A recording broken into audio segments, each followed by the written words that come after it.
நாடாளுமன்ற தேர்தல் வாக்கு எண்ணிக்கை நடைபெறவுள்ள நிலையில் தமிழ்நாட்டிற்கு நியமிக்கப்பட்ட பார்வையாளர்கள் தொடர்பான பணிகளை மேற்கொள்வதற்காக 2 நோடல் அதிகாரிகள் நியமனம் செய்யப்பட்டிருக்கிறார்கள். கூடுதல் தலைமை தேர்தல் அலுவலர் ஆனி ஜோசப் மற்றும் பொதுத்துறை செயலாளராக இருக்கக்கூடிய நந்தகுமார் ஆகியோர்தான் நோடல் ஆபீசர்ஸ்களாக, அதாவது அதிகாரிகளாக நியமனம் செய்யப்பட்டிருக்கிறார்கள்.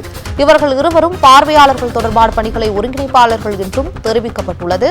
இது தொடர்பான தகவல்களும் தற்போது கிடைத்திருக்கிறது. தமிழ்நாட்டிற்கு நியமிக்கப்பட்ட இந்த 2 நோடல் அதிகாரிகள் தேர்தல் தொடர்பான வாக்கு எண்ணிக்கை நடைபெறும் நேரத்தில் அவர்கள் நோடல் அதிகாரிகளாக செயல்படுவார்கள் என்ற அறிவிப்பு கிடைத்திருக்கிறது. இது தொடர்பான கூடுதல் தகவல்களை தருவதற்காக தலைமை செய்தியாளர் சிவா இணைகிறார். சிவா, உங்களுடைய தகவல்கள்.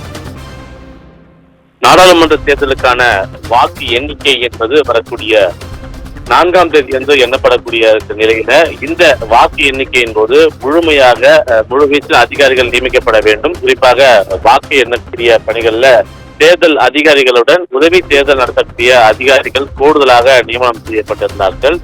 அவர்களை மேற்பார்வையிடுவதற்காக தேர்தல் அதிகாரிகள், உதவி தேர்தல் அலுவலர்கள் இவர்களை எல்லாம் மேற்பார்வையிடுவதற்காக தேர்தல் நுண் பார்வையாளர்கள் நியமனம் என்பது செய்யப்பட்டிருக்கிறது. மூத்த IAS அதிகாரிகள் பல்வேறு மாநிலங்களில் இருக்கக்கூடிய IAS அதிகாரிகளை தேர்தல் நுண் பார்வையாளர்களாக நியமித்து இந்திய தேர்தல் ஆணையம் அதற்கான அறிவிப்பினை கடந்த சில நாட்களுக்கு முன்பு வழங்கியிருந்தது.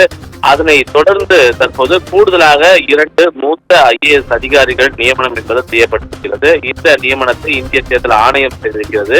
தமிழகத்திற்கு கூடுதலாக பார்வையாளர்கள் தொடர்பான பணிகளை ஒருங்கிணைக்க 2 கண்காணிப்பு அதிகாரிகள் நியமனம் செய்யப்பட்டிருக்கிறார்கள். நோடல் ஆபீசர்ஸ் என்று கூறக்கூடிய இந்த கண்காணிப்பு அதிகாரிகள் கூடுதல் தலைமை தேர்தல் அலுவலராகவும் பணியாற்றுவார்கள் தெரிவிக்கப்பட்டிருக்கிறது. அந்த அடிப்படையில மூத்த IAS அதிகாரிகளான ஆனி ஜோசப், அதே போல பொதுத்துறை செயலாளராக இருக்கக்கூடிய நந்தகுமார் IAS ஆகியோர் இந்த கண்காணிப்பு அதிகாரிகளாக நியமனம் செய்யப்பட்டு இவர்கள் இருவரும் தேர்தல் பார்வையாளர்கள் தொடர்பான அனைத்து வித பணிகளையும் ஒருங்கிணைத்து அவர்களுக்கு இந்த தேர்தல் வாக்கு எண்ணிக்கையின் போது முழுமையாக உதவியாக இருப்பார்கள் என்று தெரிவிக்கப்பட்டிருக்கிறது. தேர்தல் பார்வையாளர்களை பொறுத்தவரை பல்வேறு மாநிலங்களில் இருக்கக்கூடிய IAS அதிகாரிகள் நியமனம் செய்யப்பட்டிருக்கக்கூடிய நிலையில அவர்களுக்கு மொழி ரீதியாக ஏற்படக்கூடிய பிரச்சனை, அதே போன்று மக்களவை தொகுதி வாரியாக ஏற்படக்கூடிய பல்வேறு சந்தேகங்களை நிவர்த்தி செய்வதற்காக அவர்களை ஒருங்கிணைப்பதற்காக இந்த 2 அதிகாரிகளை கண்காணிப்பு அதிகாரிகளாக நியமனம் செய்து இந்திய தேர்தல் ஆணையம் அதற்கான உத்தரவை